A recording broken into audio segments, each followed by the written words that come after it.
इस खबर के प्रायोजक हैं Lohia Nagar Mount Carmel High School, Gyansthali High School और LMC कम्युनिकेशन।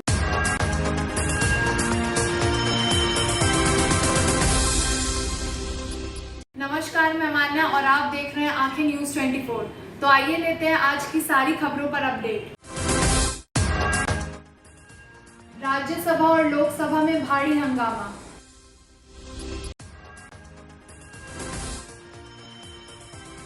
कोरोना वायरस के दैनिक मामलों में लगातार गिरावट जारी।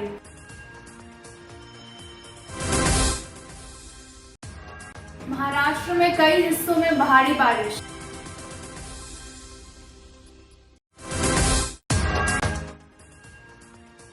टोक्यो ओलंपिक का कल होगा आगाज।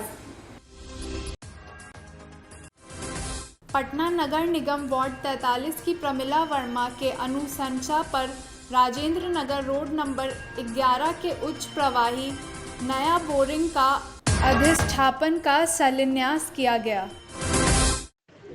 मामला सुपौल जिला सदर अनुमंडलीय मुख्यालय अंतर्गत पिपरा थाना क्षेत्र के पथरा पंचायत वार्ड नंबर 9 में ससुराल वालों के द्वारा दहेज के कारण महिला को मार जलाने की है। महिला का शव जलाने के दौरान पहुंची पुलिस। महिला के परिजनों ने ससुराल वालों पर हत्या का लगाया है आरोप। चिराग पासवान ने कोविड से जुड़े मामलों में अपनी बात रखते हुए कहा, सदन के पटल पर जब कुछ बात रखा जाता है तो उसकी गंभीरता और सच्चाई को देखना पड़ता है। हम सब ने परिस्थिति को देखा है, जिन्होंने अपने परिजनों को इस स्थिति में खोया है। जहाँ पर लोग परेशान होकर अपने भाई के लिए, अपने पिता के लिए, अपनी माँ के लिए इमरजेंसी में फ़ोन करते थे कि भैया डॉक्टर बोल रहा है, अस्पताल बोल रहा है कि मात्र आधे घंटे की ऑक्सीजन बची है, अब हमको नहीं पता इसके बाद हम क्या करेंगे। तो हम सब इस परिस्थिति से गुजरे हैं। उसके बाद जब इस तरीके की जानकारी जब पार्लियामेंट के पटल पर दी जाती है कि ऑक्सीजन की वजह से नहीं ऐसा कुछ हुआ, ये हैरान करती है। हो सकता है इसमें कोई टेक्निकल पेच हो कि सिर्फ वो ही कारण नहीं बना हुआ हो, कहीं पर हो सकता है क्योंकि कोविड से जुड़े हुए और बहुत सारे कॉम्प्लिकेशंस इस दौरान सामने आए। कई लोगों की कोविड ठीक होने के बाद भी हार्ट अटैक से उनकी मौत हुई, तो कई और तरीके की परिस्थितियां भी सामने उत्पन्न हुई। बट बहरहाल मैं उम्मीद करता हूँ, विश्वास करता हूँ कि जब सदन के पटल पर अगर कोई जवाब रखा जाता है तो वो उसकी गंभीरता और उसकी सच्चाई को परख कर ही रखा जाता होगा। उन्होंने मुख्यमंत्री नीतीश कुमार पर कटाक्ष करते हुए कहा कि 15 साल हो गए हैं उन्हें बिहार को सींचे हुए। आखिरी बार उन्होंने बिहार के हित में कब सोचा, इसकी जानकारी मुझे नहीं। 15 साल हो गए मुख्यमंत्री जी को सोचे हुए बिहार प्रदेश के बारे में। आखिरी बार उन्होंने कब प्रदेश के बारे में सोचा था, ये मेरी जानकारी में तो कम से कम नहीं है। और अगर किसी प्रदेश के मुख्यमंत्री को अखबार के माध्यम से या हमारे मीडिया के साथियों के माध्यम से अगर ये जानकारी प्राप्त हो कि भैया देश में पेट्रोल डीजल के दाम किस तरीके से बढ़ते जा रहे हैं, तो उस मुख्यमंत्री की सक्रियता का हम सब अंदाज़ा लगा सकते हैं। बट बहरहाल मेरे लिए कोई ताज्जुब करने वाली बात नहीं है। मैं मानता हूँ कि हमारे मुख्यमंत्री पूरी तरीके से बिहार और बिहारियों के हालात से पूरी तरीके से उनको कोई जानकारी नहीं है कि किस परिस्थिति में बिहार या बिहारी गुजर रहे हैं। हमारे मुख्यमंत्री ने आखिरी बार कब सड़क मार्ग से बिहार का दौरा किया हो, मेरी जानकारी में नहीं है, मेरी याददाश्त में नहीं है। बिहार में जब जब बाढ़ आई, मुख्यमंत्री यहीं से हेलीकॉप्टर से उड़ते हैं, हेलीकॉप्टर से हवाई दौरा कर आते हैं, और ये हर साल का उन्होंने टूरिज़्म का प्रोग्राम अपना फिक्स कर लिया। अगले साल आप फिर से मुझसे लिख के ले लीजिए, अगर ये मुख्यमंत्री रहे तो फिर इसी वक्त हेलीकॉप्टर से उड़ेंगे और बिहार का दौरा करके। चिराग जी, राम ने आग्रह करता हूँ मुख्यमंत्री से कि एक बार सड़क मार्ग से निकले, सड़कों की हालत आपको पता चलेगी।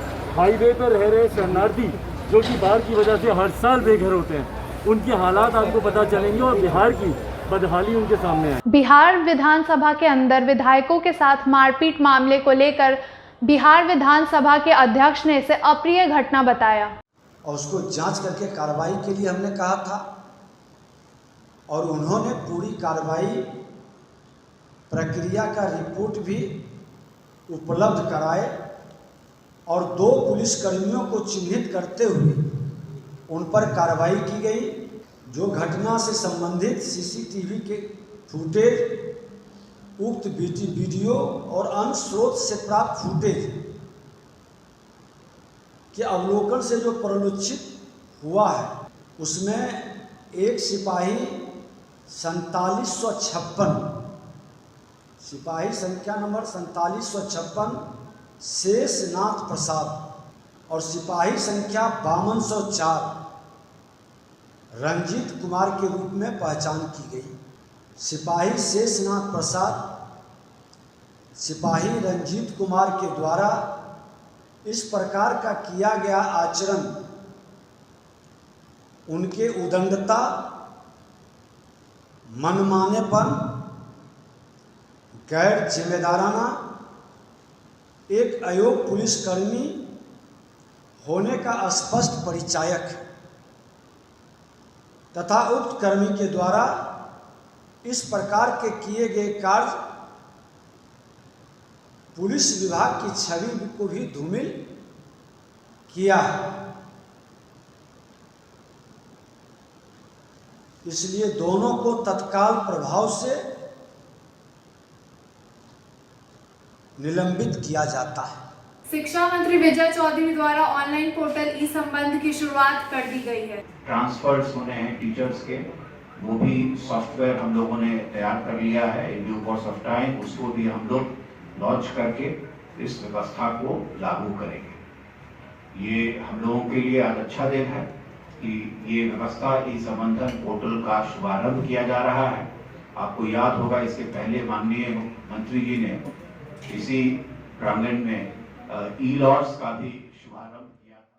बिहार कांग्रेस के अध्यक्ष मदन मोहन झा ने केंद्र सरकार पर आरोप लगाते हुए कहा। बिहार कांग्रेस के अध्यक्ष मदन मोहन झा ने केंद्र सरकार पर आरोप लगाते हुए कहा कि पीएम जब 2017 में इजराइल गए तभी से फ़ोन टैपिंग का सॉफ्टवेयर आया है। देश के 121 से भी ज़्यादा लोगों का फ़ोन टैपिंग का मामला है। धीरे धीरे मामला खुलेगा।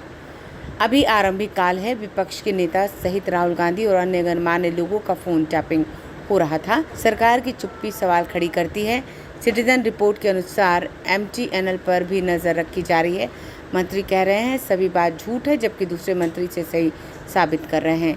लोकसभा चुनाव में राहुल गांधी पर भी नज़र रखी जा रही थी। सुप्रीम कोर्ट के निगरानी में जांच होनी चाहिए। बरकरार जा रहा था कि ऐसी किसी गतिविधि में सरकार का हाथ नहीं है।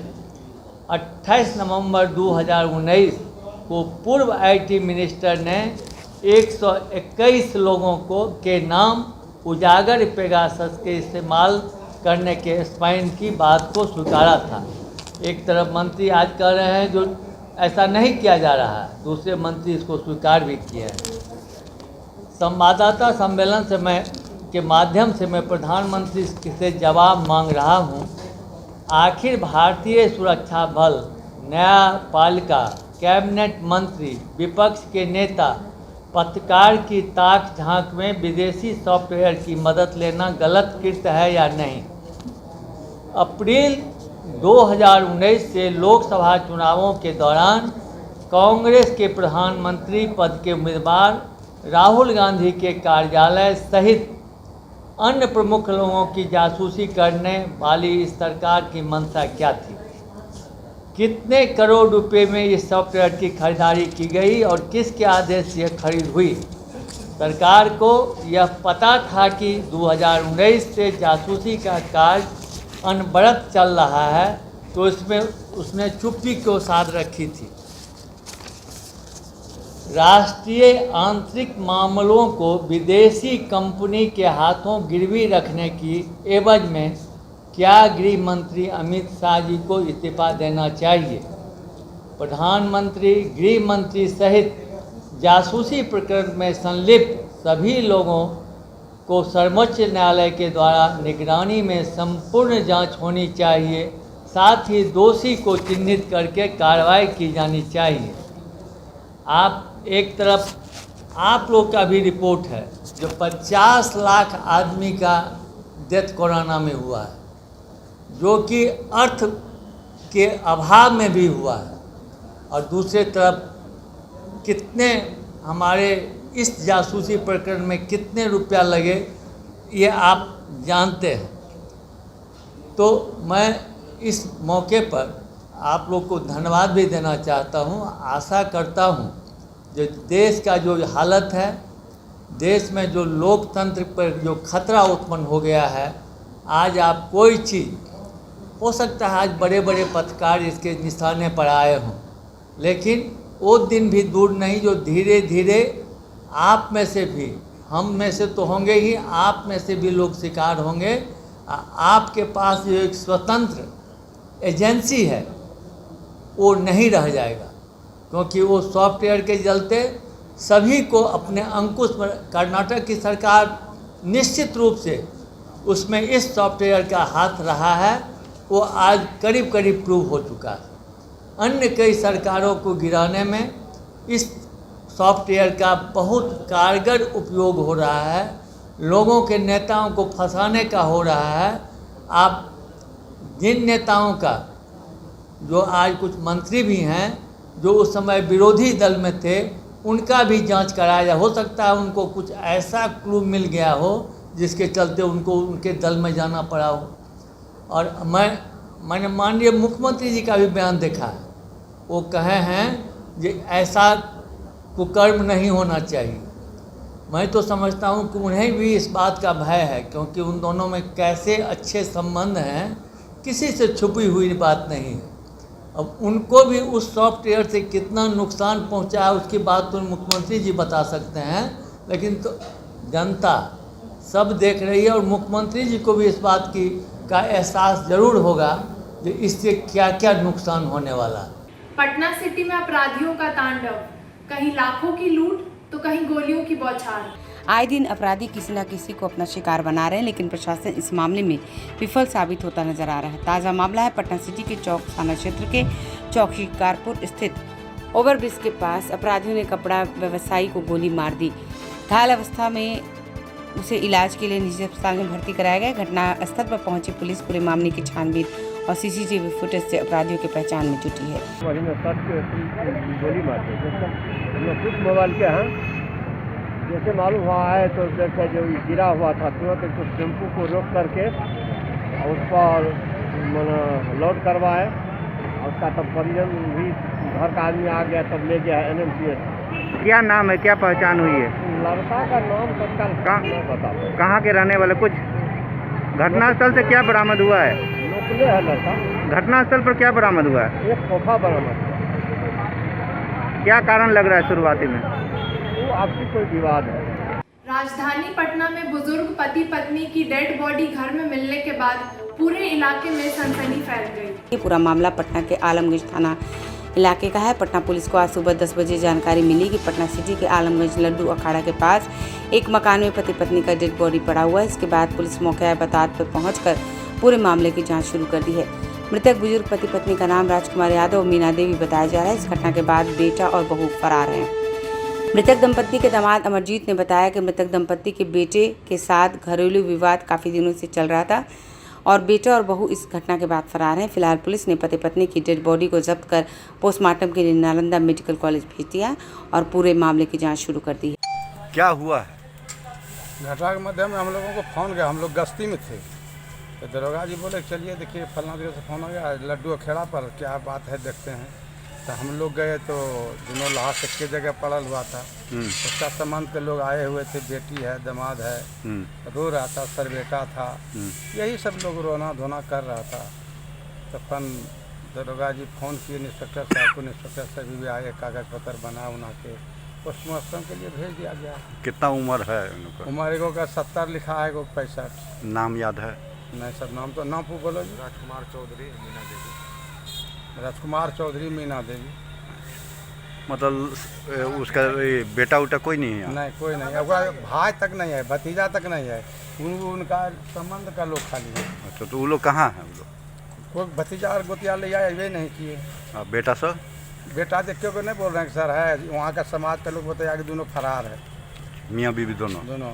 पटना साहिब स्टेशन बिग बाजार के पास अपराधी ने एक कारोबारी की गोली मारकर हत्या कर दी। इस घटना के बाद इलाके में सनसनी फैल गई है। बीच बाजार में हुई वारदात के बाद पुलिस महकमे में हड़कंप मच गया है। मृतक कारोबारी की पंकज कुमार सिन्हा के रूप में हुई है। मृतक कारोबारी की पहचान पंकज कुमार सिन्हा के रूप में की गई है। पटना सिटी मोर्चा रोड के रहने वाले घटनास्थल से पुलिस ने कारतूस के खोखे बरामद किए हैं। पटना सिटी DSP अमित शरण ने बताया कि कारोबारी की गोली मारकर अज्ञात 2 बदमाशों द्वारा हत्या कर दी, जिसकी जांच की जा रही है। जल्द ही अपराधी पकड़े जाएंगे।